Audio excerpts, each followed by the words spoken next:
को guard of honour दिया जा रहा है।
नमस्कार देवियों, सज्जनों, प्यारे देशवासियों।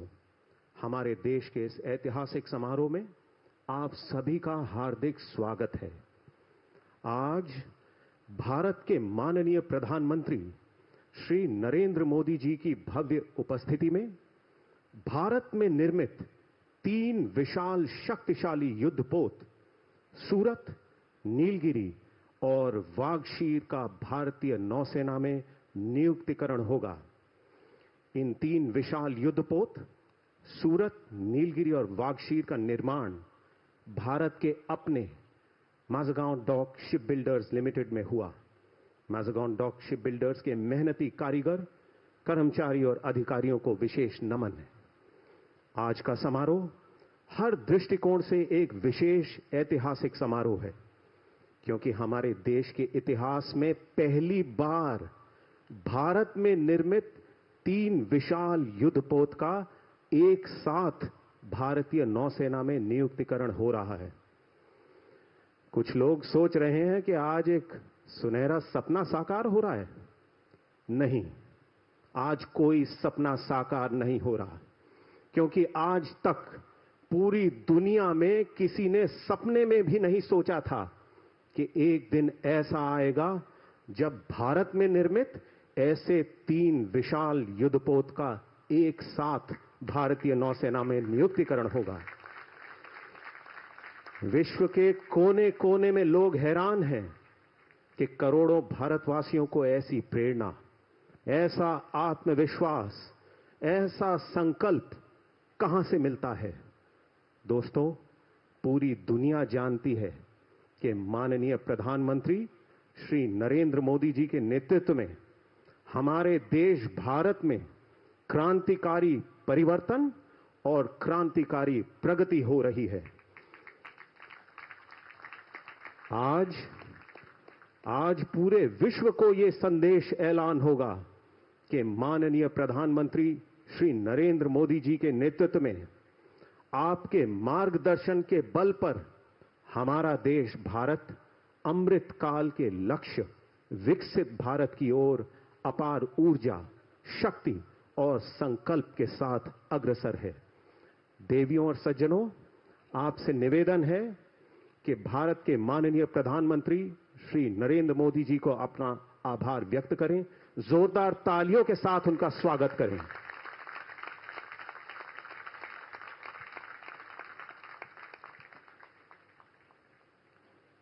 देवियों और सज्जनों, इतिहास गवाह है कि भारतीय नौसेना माननीय प्रधानमंत्री श्री नरेंद्र मोदी जी के मार्गदर्शन के बल पर आत्मनिर्भर भारत के लक्ष्य की ओर पूरी निष्ठा और संकल्प के साथ अग्रसर है। मैं अब विनम्र निवेदन करता हूं भारतीय नौसेना के प्रमुख एडमिरल दिनेश कुमार त्रिपाठी से, श्रीमान कृपया सभा को संबोधित करें।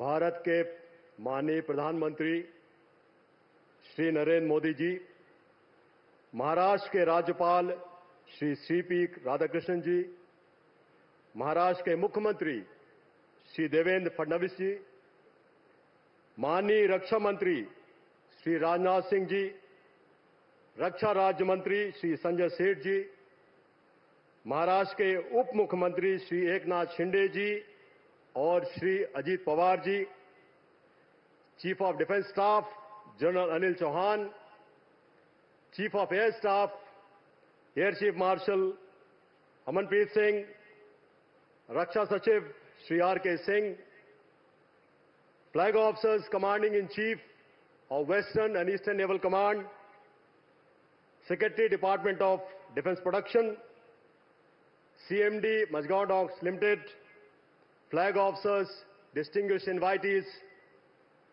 सम्मानीय वेटरन्स, मझगांव डॉक लिमिटेड के कर्मचारी एवं कार्मिक, मीडिया के दोस्तों, नौसेना के अफसर और नौसैनिक, देवियों और सज्जनों, भारतीय नौसेना के लिए ये बहुत गौरव और प्रतिष्ठा की बात है कि आज के इस ऐतिहासिक दिन जब हम 3 फ्रंटलाइन प्लेटफॉर्म्स सूरत, नीलगिरी और वाक्षीर को एक साथ नौसेना में सम्मिलित कर रहे हैं, हमारे बीच भारत के माननीय प्रधानमंत्री जी उपस्थित हैं। सर, आपकी उपस्थिति ने आज के समारोह को एक उत्सव में बदल दिया है, जहां हम सब मिलकर भारत की शक्ति, क्षमता और आत्मनिर्भरता को सेलिब्रेट कर रहे हैं। आज कमीशन किया जा रहा सूरत प्रोजेक्ट 15A और 15B डिस्ट्रॉयर्स की गौरवशाली परंपरा को अग्रसर करता है। नीलगिरी प्रोजेक्ट 17A के 7 फ्रिगेट्स का पहला जहाज है और वाक्षीर प्रोजेक्ट 75 की आखिरी सबमरीन है। ये तीनों प्लेटफॉर्म्स भारतीय नौसेना की क्षमता को सशक्त एवं प्रभावशाली बनाएंगे। इससे हमारे सामुद्रिक हितों की सुरक्षा और भी मजबूत होगी। मुझे यह बताते हुए बहुत खुशी हो रही है कि नौसेना ने अपना हाई टेम्पो ऑफ ऑपरेशंस बरकरार रखा है।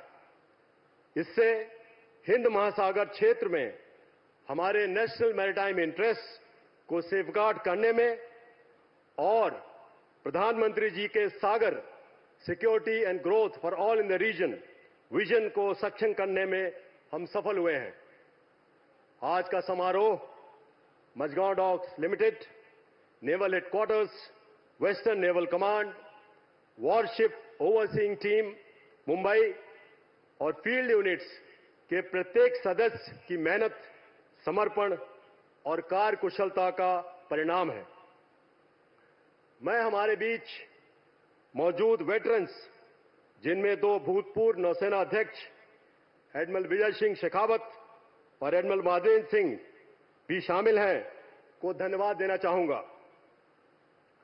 आप वेटरन्स में से कई पहली नीलगिरी और बख्शीर पर सेवा प्रदान कर चुके हैं।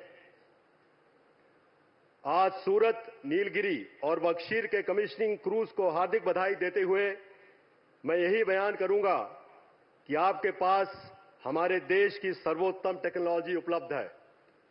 मुझे पूरा विश्वास है कि आप सब आगे बढ़ती नौसेना और उभरते हुए भारत राष्ट्र के गौरव को और भी आगे बढ़ाएंगे।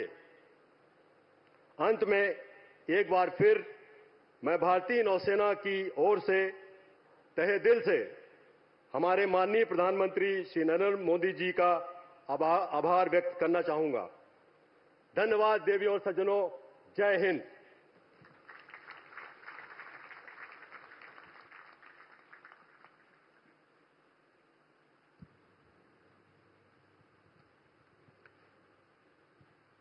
मैं अब विनम्र निवेदन करता हूं भारत के माननीय रक्षा मंत्री श्री राजनाथ सिंह जी से, जो हमारे देश के सभी सैनिकों के लिए मर्यादा और प्रेरणा का प्रतीक हैं। श्रीमान, कृपया सभा को संबोधित करें।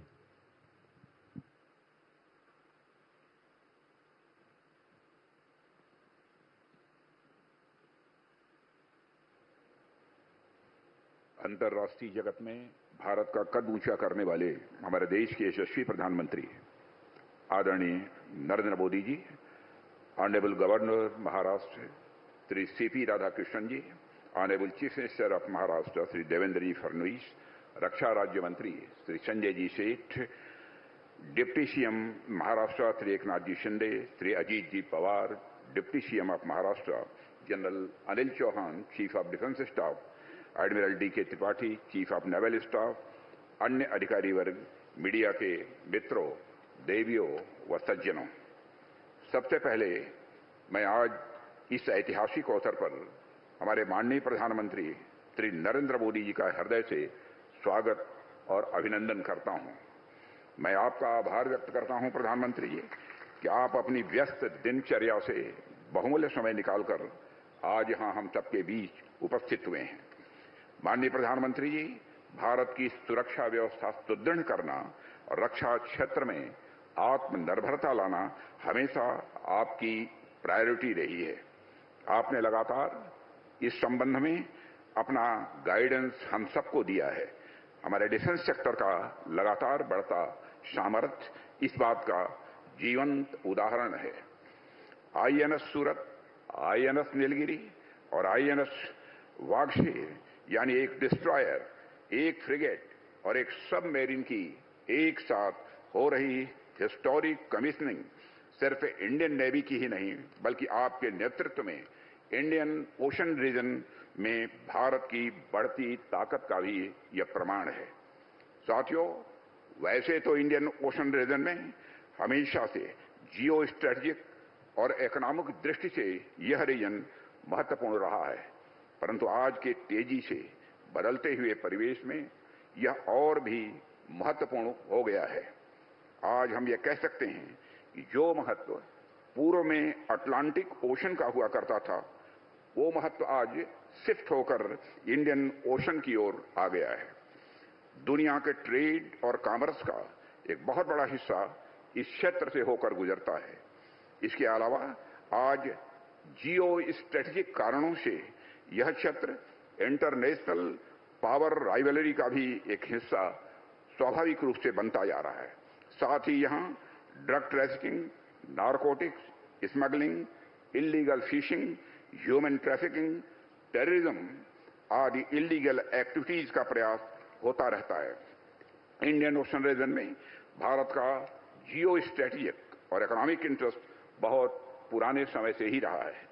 चाहे हम 2000 ईयर्स पहले के रोम के साथ ट्रेड की बात करें या साउथ ईस्ट एशियन कंट्रीज के साथ अपने व्यापार की बात करें, मलक्का स्टेट से मेडागास्कर और पूर्वी अफ्रीका के समुद्री तट का यह क्षेत्र हमारे लिए डायरेक्ट इंटरेस्ट का क्षेत्र सदी से रहा है। आज भी वॉल्यूम के अनुसार भारत के ट्रेड का 95% हिस्सा इसी रीजन से जुड़ा हुआ है। ऐसे में इंडियन ओशन रीजन में एक सशक्त इंडियन नेवी की प्रेजेंस हमारे लिए स्वाभाविक रूप से सबसे बड़ी यह प्रायोरिटी हो जाती है। आज हो रही 3 बड़े और मॉडर्न प्लेटफॉर्म्स की कमीशनिंग हमारे लक्ष्य प्राप्ति की दिशा में अत्यंत महत्वपूर्ण एक माइलस्टोन है। माननीय प्रधानमंत्री जी, यह निश्चित रूप से रक्षा मंत्रालय के लिए सौभाग्य का विषय रहा है कि हमें लगातार आपका मार्गदर्शन और आपका दिशा निर्देश मिलता रहा है। डिफेंस में आत्मनिर्भरता का आपने जो मंत्र दिया है, उस पर लगातार कार्य हो रहा है। आज कमीशन किए जा रहे आईएनएस सूरत, आईएनएस नीलगिरी का 75% से अधिक कंटेंट भारत में ही विकसित किया गया है। साथ ही देश में निर्मित हो रहे अन्य प्लेटफॉर्म्स में भी इंडिजिनस कंटेंट लगातार बढ़ता जा रहा है। इसी प्रकार हमें एक और क्षेत्र में आपका दिशा निर्देश प्राप्त हो रहा है और वह है डिफेंस सेक्टर में रैपिड मॉडर्नाइजेशन का। आज के 3 बड़े प्लेटफॉर्म्स पूरी तरह से state of the art equipment तथा सिस्टम से पूरी तरह लैस हैं और किसी भी परिस्थिति से निपटने में पूरी तरह से यह सक्षम भी हैं। हम आज अपने मॉडर्नाइजेशन की मुहिम को तेजी से आगे बढ़ा रहे हैं। एक ओर तो हम इन बड़े प्लेटफॉर्म्स को देश में ही प्रोड्यूस कर रहे हैं, तो दूसरी ओर हमारा ध्यान low cost and high impact system पर भी है, जो कम समय में हमारी सेनाओं को और अधिक पोटेंट बना सके। इस प्रकार अपनी फोर्सेस के रैपिड मॉडर्नाइजेशन के क्रम में हम एक ऐसा बैलेंस्ड मिक्स ला रहे हैं। हम आशा करते हैं कि आपका मार्गदर्शन हमें आगे भी इसी प्रकार लगातार मिलता रहेगा। हमने रक्षा मंत्रालय में 2025 को ईयर ऑफ रिफॉर्म्स घोषित किया है। इसके अंतर्गत हमने रक्षा मंत्रालय तथा तीनों सेनाओं में जो भी जरूरी रिफॉर्म्स हैं, उनके ऊपर कार्य करने का संकल्प लिया है। मुझे विश्वास है कि इस साल के अंत तक हम रक्षा क्षेत्र में कई रिफॉर्म्स को लागू कर चुके होंगे, जो भारत के रक्षा क्षेत्र को नई ऊंचाइयों तक पहुंचाने में सहायक सिद्ध होंगे। मैं इस अवसर पर मझगांव डॉक लिमिटेड के हमारे सभी इंजीनियर्स, मशीनिस्ट, कॉन्ट्रैक्टर्स, वर्कर्स एवं इन प्रोजेक्ट से जुड़े सभी लोगों का विशेष आभार व्यक्त करता हूं। आपका कठिन परिश्रम व आपका समर्पण आज रंग ला रहा है। आप सभी के बिना इसकी कल्पना भी नहीं की जा सकती थी। आपने अपनी लगन से भारतीय नौसेना की ताकत में वृद्धि की है और देश को आपके ऊपर गर्व है। एक बार फिर से माननीय प्रधानमंत्री जी का हृदय से धन्यवाद व्यक्त करता हूं कि आप हमारे बीच आए और हम सबको आपका सानिध्य प्रदान हुआ। अंत में शं नो वरुण यानी वरुण देव की कृपा सदैव हम पर बनी रहे, इसी कामना के साथ मैं अपना निवेदन समाप्त करता हूं। आप सभी को बहुत बहुत धन्यवाद। जय Hind.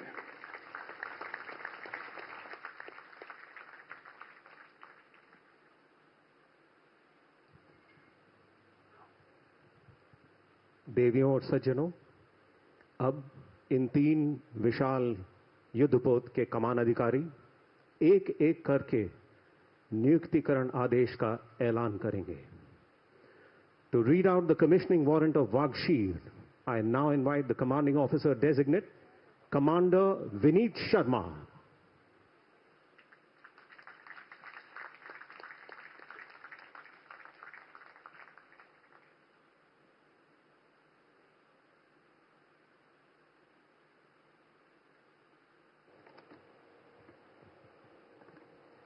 Commissioning order by the Chief of the Naval Staff.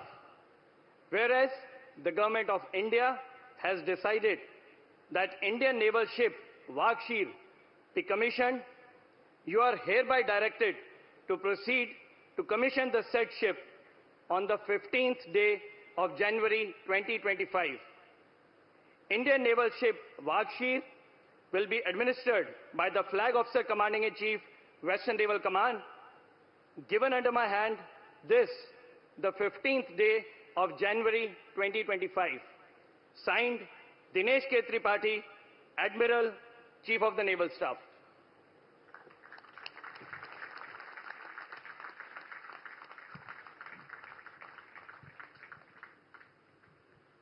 To read out the commissioning warrant of Nilgiri, I now invite the commanding officer designate, Captain Nitin Kapoor.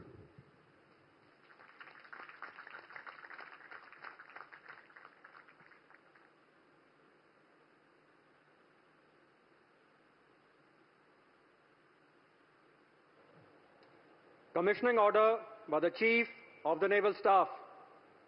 Whereas the Government of India has decided that Indian naval ship Nilgiri be commissioned, you are hereby directed to proceed to commission the said ship on the 15th day of January 2025.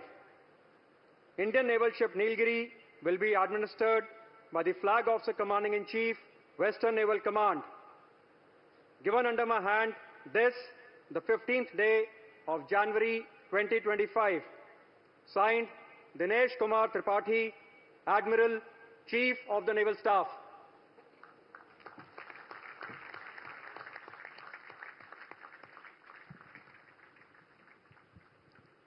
And finally, to read out the commissioning warrant of Surat, I now invite the commanding officer designate, Captain Sandeep Shori.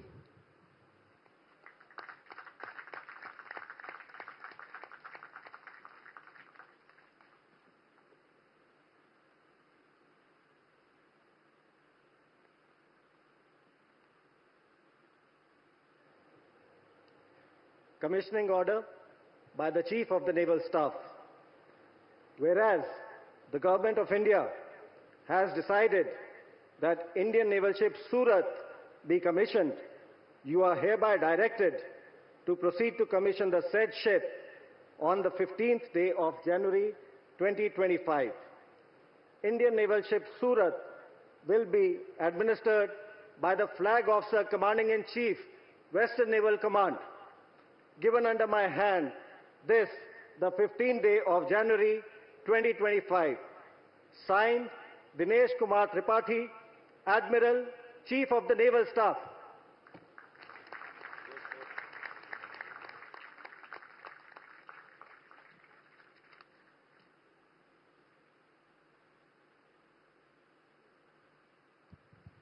देवियों और सज्जनों, कुछ ही पलों में colours ceremony निशान प्रक्रिया शुरू होने वाली है।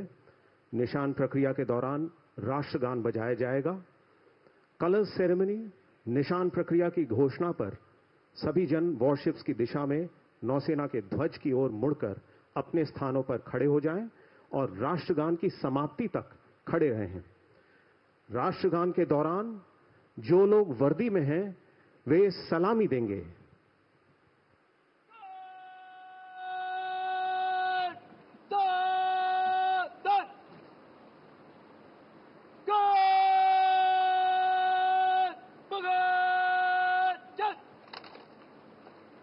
Please rise.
Ladies and gentlemen, we proudly present to you Indian Naval Ship Surat, Indian Naval Ship Nilgiri and Indian Naval Submarine Vaghashir. देवियों और सज्जनों, हम गर्व से आपके सामने प्रस्तुत करते हैं आईएनएस सूरत, आईएनएस नीलगिरी और आईएनएस वाघशीर। बैठ जाइए। देवियों और सज्जनों, इस निशान प्रक्रिया के साथ ये 3 विशाल जहाज सूरत, नीलगिरी और वाघशीर भारतीय नौसेना के युद्धपोत वॉरशिप्स में परिवर्तित हो गए हैं। With this colors ceremony, the deadly destroyer INS Surat, the fearsome frigate INS Nilgiri, and the silent predator attack submarine INS Vaghashir have been commissioned into the Indian Navy and are ready to serve the nation. दोस्तों, बड़ा अच्छा लग रहा है। सबके चेहरे पे गर्व की मुस्कान है और दिलों में देशभक्ति की भावना है। और जो हमारे दुश्मन देश है ना, उनके पसीने छूट रहे हैं। मोबाइल फोन को साइलेंट मोड पर रखिए, लेकिन तालियां फुल वॉल्यूम पे बजाइए। जोरदार तालियों के साथ स्वागत कीजिए आईएनएस सूरत, आईएनएस नीलगिरी, आईएनएस वाघशीर का।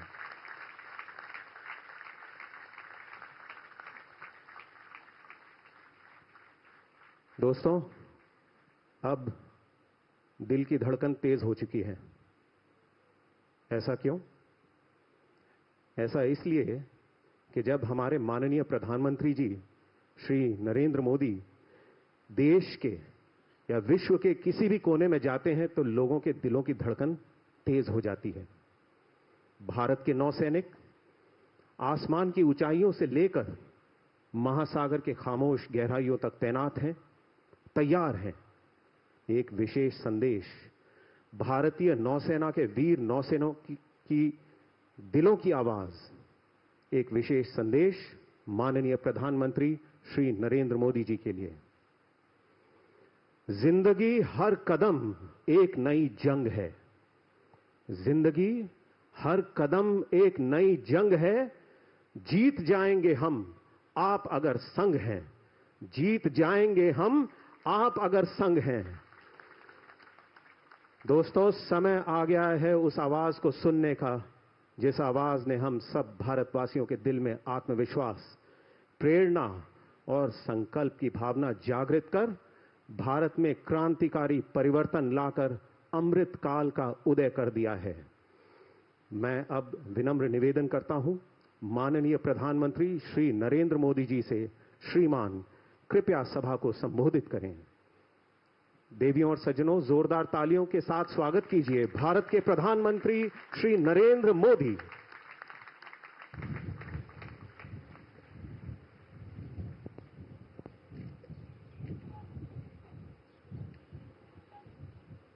महाराष्ट्र के राज्यपाल सीपी राधाकृष्णन जी, महाराष्ट्र के लोकप्रिय मुख्यमंत्री देवेंद्र फडणवीस जी, मंत्रिपरिषद के मेरे वरिष्ठ साथी श्रीमान राजनाथ सिंह जी, संजय सेठ जी, महाराष्ट्र के मुख्यमंत्री, उनके साथ आज हमारे दोनों उप मुख्यमंत्री भी हैं, उप मुख्यमंत्री श्रीमान एकनाथ शिंदे जी, Ajit Pawar ji, CDS, CNS, navy के सभी साथी, मझगांव डॉकयार्ड में काम करने वाले सभी साथी, अन्य अतिथिगण, देवी और सज्जनों, 15 जनवरी के दिन को आर्मी डे के रूप में भी मनाया जाता है। देश की रक्षा के लिए अपना जीवन समर्पित करने वाले प्रत्येक जाबाज को मैं नमन करता हूं। मां भारती की रक्षा में जुटे हर वीर वीरांगना को मैं आज के दिन बधाई देता हूं। साथियों, आज भारत की समुद्री विरासत नेवी के गौरवशाली इतिहास और आत्मनिर्भर भारत अभियान के लिए भी बहुत बड़ा दिन है। छत्रपति शिवाजी महाराज ने भारत में नौसेना को नया सामर्थ्य दिया था, नया विजन दिया था। आज उनकी इस पावन धरती पर 21वीं सदी की नेवी को सशक्त करने की तरफ हम एक बहुत बड़ा कदम उठा रहे हैं। ये पहली बार हो रहा है जब एक डिस्ट्रॉयर, एक फ्रिगेट और एक सबमरीन, तीनों को एक साथ कमीशन किया जा रहा है। और सबसे गर्व की बात कि ये तीनों frontline platforms made in India है। मैं भारतीय नौसेना को, इनके निर्माण कार्य से जुड़े सभी साथियों को, इंजीनियर्स को, श्रमिकों को और पूरे देश को बधाई देता हूं। साथियों, आज का एक कार्यक्रम हमारी गौरवशाली धरोहर को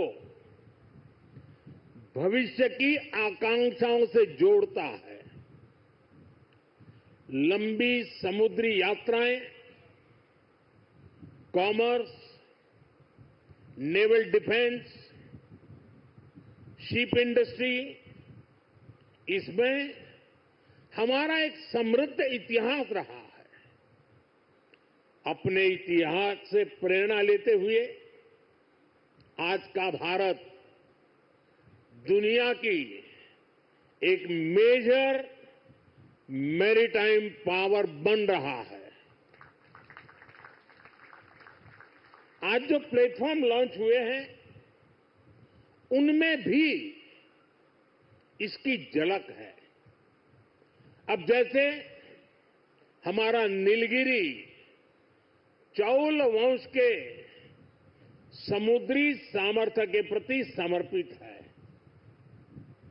सूरत वॉरशिप उस कालखंड की याद दिलाता है जब गुजरात के पोर्ट्स के जरिए भारत वेस्ट एशिया से जुड़ा था। इन दिनों ये दोनों शिप्स, इसके साथ आज बागशीर सबमरीन की कमीशनिंग भी हो रही है। कुछ वर्ष पूर्व मुझे P-75 क्लास की पहली सबमरीन कलवरी की कमीशनिंग में शामिल होने का अवसर मिला था। आज मुझे इस क्लास की 6वीं सबमरीन बागशीर को कमीशन करने का सौभाग्य मिला है। ये नए फ्रंटियर प्लेटफॉर्म भारत की सुरक्षा और प्रगति दोनों को नया सामर्थ्य देंगे। साथियों, आज भारत पूरे विश्व और खासकर ग्लोबल साउथ में एक भरोसेमंद और जिम्मेदार साथी के रूप में पहचाना जा रहा है। भारत विस्तारवाद नहीं, भारत विकासवाद की भावना से काम करता है। भारत ने हमेशा ओपन, सिक्योर, इंक्लूसिव और प्रॉस्परस इंडो पैसिफिक रीजन का समर्थन किया है। इसलिए जब समुद्र से सटे देशों के विकास की बात आई तो भारत ने मंत्र दिया सागर। सागर का मतलब है security and growth for all in the region. हम सागर के विजन के साथ आगे बढ़े। जब भारत के सामने G20 की प्रेसिडेंसी संभालने का दायित्व आया तो दुनिया को हमने मंत्र दिया one earth, one family, one future.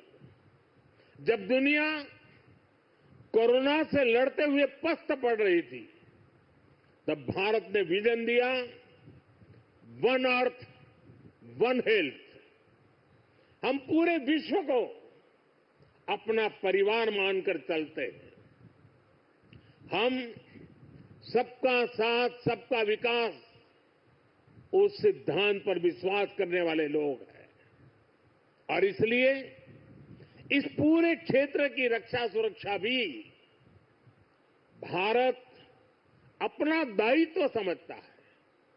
साथियों, ग्लोबल सिक्योरिटी, इकोनॉमिक्स और जियो पॉलिटिकल डायनेमिक्स को दिशा देने में भारत जैसे मैरीटाइम नेशन की भूमिका बहुत बड़ी होने वाली है।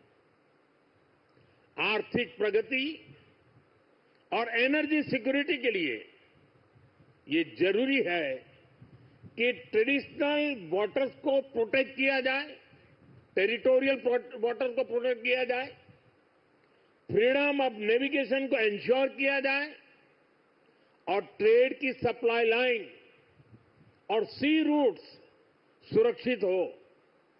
हमें आतंकवाद, हथियारों और ड्रग्स की तस्करी में इस पूरे क्षेत्र को बचाकर रखना है।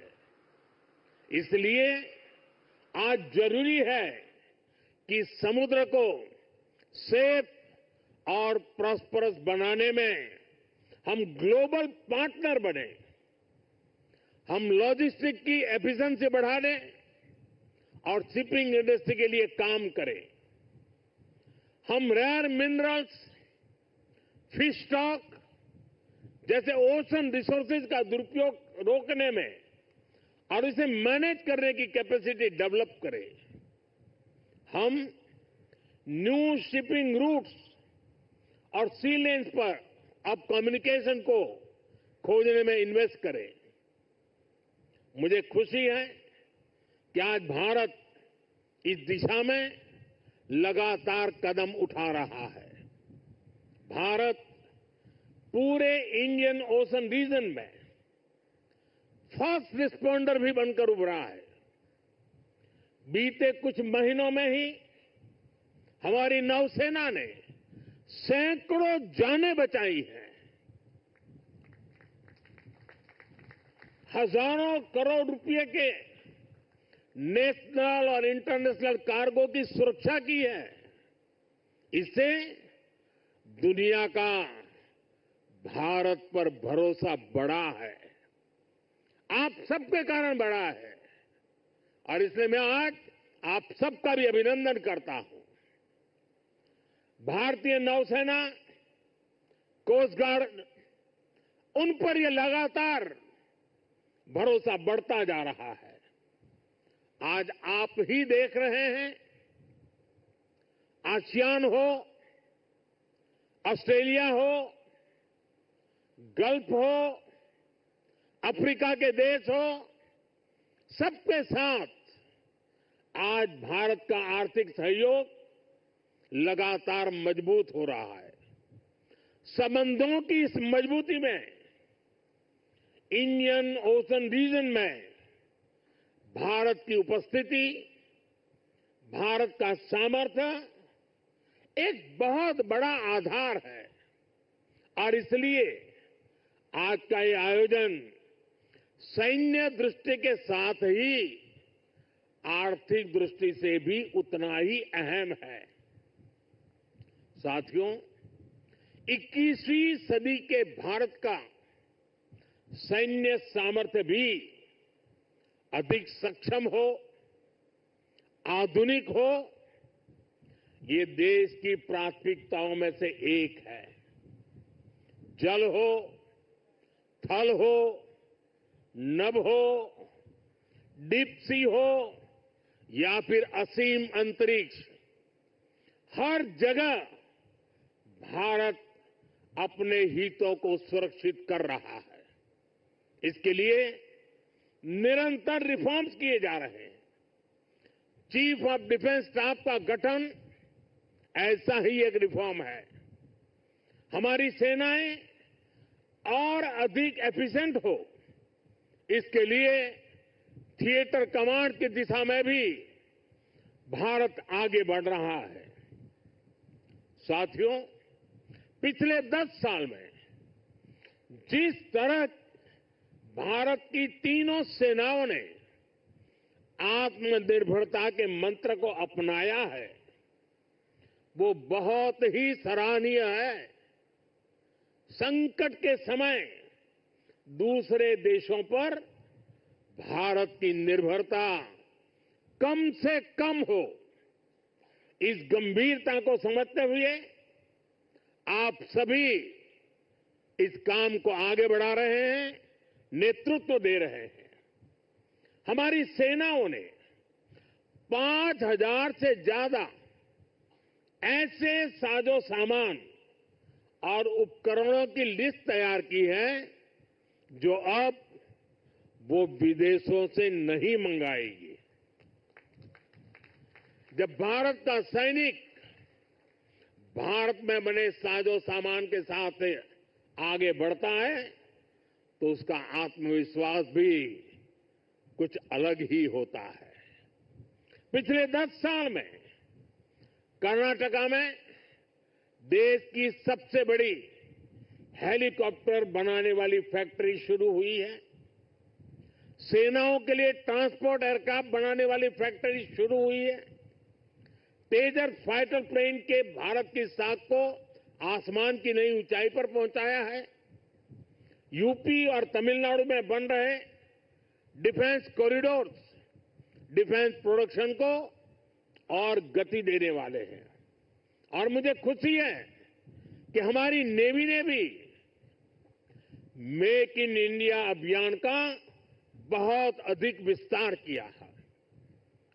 इसमें मझगांव डॉकयार्ड के आप सभी साथियों की भी बहुत बड़ी भूमिका है। पिछले 10 साल में नेवी में 33 शिप्स और 7 सबमरीन्स को शामिल किया गया है।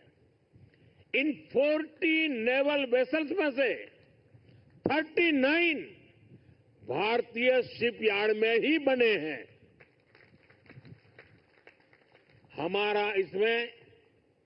हमारा भव्य विराट आईएनएस विक्रांत एयरक्राफ्ट कैरियर और आईएनएस अरिहंत और आईएनएस अरिघात जैसी न्यूक्लियर सबमरीन भी शामिल है। मेक इन इंडिया उसको ऐसी गति देने के लिए मैं देश की तीनों सेनाओं को हृदय से बहुत बहुत बधाई देता हूं। आज भारत का डिफेंस प्रोडक्शन 1.25 लाख करोड़ रुपए से ज्यादा हो चुका है। हम 100 से ज्यादा देशों को डिफेंस इक्विपमेंट एक्सपोर्ट कर रहे हैं। मुझे विश्वास है आपके सहयोग से आज भारत तेजी से अपने डिफेंस सेक्टर का कायाकल्प करके दिखाएगा। साथियों, मेक इन इंडिया से भारत की सेनाओं का सामर्थ्य बढ़ने के साथ ही आर्थिक प्रगति के नए द्वार भी खुल रहे हैं। जैसे एक उदाहरण शिप बिल्डिंग इकोसिस्टम का है। आप में से बहुत से लोगों को पता होगा, एक्सपर्ट भी कहते हैं शिप बिल्डिंग में जितना इन्वेस्ट किया जाए उसका 2 गुना पॉजिटिव इंपैक्ट इकोनॉमी पर पड़ता है। यानी अगर हम शिप बिल्डिंग में 1 रुपये लगाते हैं तो इकोनॉमी में 1 रुपया 82 पैसे के आसपास सर्कुलेशन होता है। अब सोचिए, अभी देश में 60 बड़े शिप्स अंडर कंस्ट्रक्शन है। इनकी वैल्यू 1.5 लाख करोड़ रुपए के आसपास है। यानी इतना पैसा लगाने से करीब 3 लाख करोड़ रुपए का सर्कुलेशन हमारी इकोनॉमी में होगा। और रोजगार के मामले में तो इसका 6 गुना मल्टीप्लायर इफेक्ट होता है। जहाजों का ज्यादातर सामान, ज्यादातर पार्ट्स देश के एमएसएमई से ही आता है। इसलिए अगर 2000 वर्कर एक जहाज बनाने के काम में लगते हैं तो दूसरी इंडस्ट्री में जो एमएसएमई सप्लायर है उस एमएसएमई सेक्टर में करीब 12,000 रोजगार बनते हैं। साथियों, आज भारत दुनिया की तीसरी बड़ी इकोनॉमी बनने की तरफ तेजी से आगे बढ़ रहा है। हमारी मैन्युफैक्चरिंग, हमारी एक्सपोर्टिंग कैपेसिटी भी लगातार बढ़ रही है। आने वाले सालों में सैकड़ों नए शिप्स की, नए कंटेनर्स की जरूरत भारत को होगी। इसलिए पोर्ट लेड डेवलपमेंट का मॉडल हमारी इकोनॉमी को गति देने वाला है, रोजगार के हजारों नए मौके बनाने वाला है। साथियों, इस क्षेत्र में कैसे रोजगार बढ़ रहा है, इसका एक उदाहरण सी फेरर्स की संख्या भी है। 2014 में भारत में सी फेरर्स की संख्या 1.25 लाख से भी कम थी। आज ये 2 गुने से भी अधिक बढ़कर लगभग 3 लाख तक पहुंच चुकी है। आज भारत सी फेरर्स की संख्या में विश्व में टॉप 5 में आ गया है। साथियों, हमारी सरकार का तीसरा कार्यकाल अनेक बड़े निर्णयों के साथ शुरू हुआ है। तेज गति से हमने नई नीतियां बनाई हैं, देश की जरूरतों को देखते हुए नए कार्य शुरू किए हैं। देश के हर कोने, हर सेक्टर का विकास हो, इस लक्ष्य के साथ हम चल रहे हैं। पोर्ट सेक्टर का विस्तार भी इसका ही हिस्सा है। हमारे तीसरे टर्म के पहले बड़े फैसलों में से था महाराष्ट्र के वाढवण पोर्ट को मंजूरी। 75,000 करोड़ रुपए के खर्च से इस आधुनिक पोर्ट के निर्माण का काम शुरू भी हो चुका है।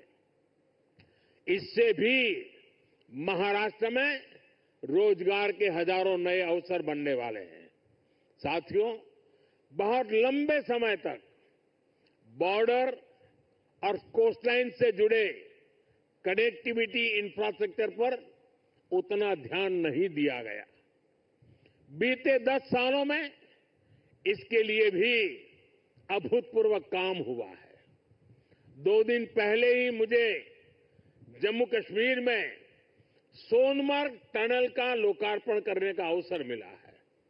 इससे करगिल, लद्दाख जैसे हमारे सीमावर्ती इलाकों तक पहुंचना उसमें बहुत आसानी होगी, सुलभ होगी। पिछले साल अरुणाचल प्रदेश में सेला टनल का लोकार्पण हुआ है। ये एलएसी तक हमारी सेना की पहुंच को आसान बना रही है। आज शिंकुल्ला टनल और जोजिना टनल जैसे अनेक क्रिटिकल इंफ्रास्ट्रक्चर पर तेजी से काम चल रहा है। भारत माला परियोजना से बॉर्डर एरिया में शानदार नेशनल हाईवे का नेटवर्क बनाया जा रहा है। वाइब्रेंट विलेज प्रोग्राम आज बॉर्डर के गांवों के विकास में अहम भूमिका निभा रहा है। बीते दशक में अपने दूर सुदूर के आइलैंड पर भी हमने फोकस किया है। जहां कोई भी नहीं रहता, उन आइलैंड्स की भी रेगुलर मॉनिटरिंग की जा रही है। इतना ही नहीं, अब उस आइलैंड की नई पहचान भी बनाई जा रही है, उन्हें नया नाम दिया जा रहा है। इतना ही नहीं, हिंद महासागर में समुद्र तल पर भी जो समुद्री पर्वत या सी माउंट है, उनका भी नामकरण किया जा रहा है। पिछले साल भारत की पहल पर इंटरनेशनल संस्था ने 5 ऐसे स्थानों को नाम दिए हैं। हिंद महासागर में अशोक सी माउंट, हर्षवर्धन सी माउंट, राजराजा चोल सी माउंट, कल्पतरु रीज और चंद्रगुप्त रीज भारत का गौरव बढ़ा रहे हैं। साथियों, हम सब जानते हैं भविष्य में असीम अंतरिक्ष और डीप सी दोनों का कितना महत्व है। इसलिए आज स्पेस और डीप सी दोनों जगह भारत अपनी क्षमताओं को बढ़ा रहा है। हमारा समुद्रयान प्रोजेक्ट वैज्ञानिकों को समंदर में 6000 मीटर की उस गहराई तक ले जाने वाला है जहां कुछ ही देश पहुंच पाए हैं। यानी भविष्य की किसी भी संभावना पर काम करने में हमारी सरकार कोई कसर बाकी नहीं छोड़ रही है।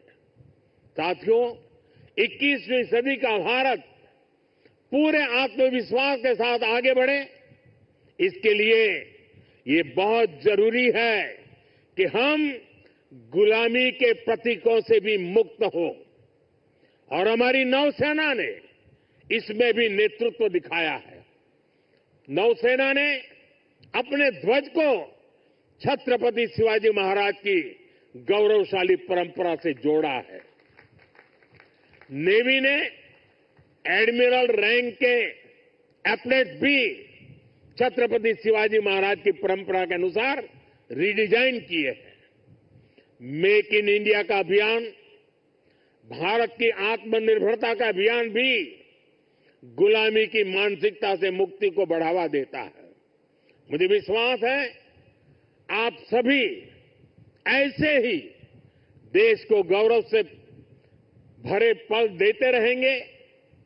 हर वो काम जो भारत को विकसित बनाने में योगदान दे, वो हमें मिलकर करना है। हमारे दायित्व अलग हो सकते हैं, लेकिन सबका ध्येय एक ही है, विकसित भारत। आज जो ये नए फ्रंटियर प्लेटफॉर्म देश को मिले हैं, इनसे हमारे संकल्प को मजबूती मिलेगी। और साथियों, जरा हल्की फुल्की बात करनी है तो मेरा अनुभव रहा है, मैं सेना के जितने भी कार्यक्रमों में गया हूं, अगर खाने में सबसे उत्तम व्यवस्था किसी में है तो नेवी में है।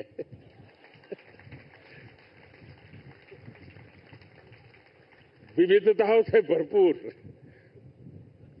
अब आज उसमें सूरत शिप जुड़ गया है और हम लोगों को एक कहावत मालूम होगी, बड़ी पॉपुलर कहावत है, और मैं कैप्टन संदीप को कहूंगा कि इस बात को जरा गौर से सुने।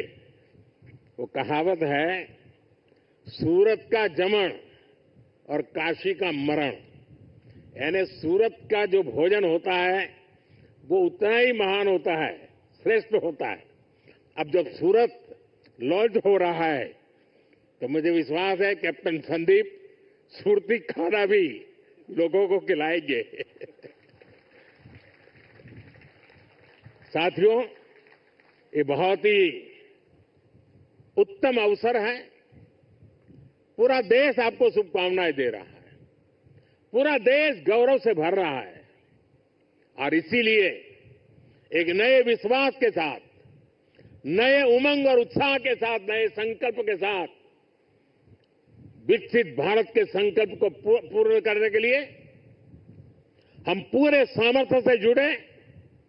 आज के इस अवसर पर इन तीनों महत्वपूर्ण कदम के लिए, महत्वपूर्ण सौगात के लिए आप सबको बधाई देते हुए मैं मेरी वाणी को विराम देता हूं।